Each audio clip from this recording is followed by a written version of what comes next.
come with me to do a checklist while it rains. The first thing on my checklist has to be that picture. We want proof that he bought his van. And of course, then we're gonna go ahead and start with our checklist. I did not record the whole checklist, but these are a couple clips that I found, put together. We checked the lights, back lights, reverse camera.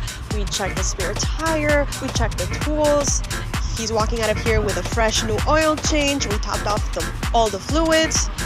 This customer is actually taking his van out of the country. This van will be going to El Salvador. And just like that, another happy customer. And don't forget to follow Cami Vans Houston for more content.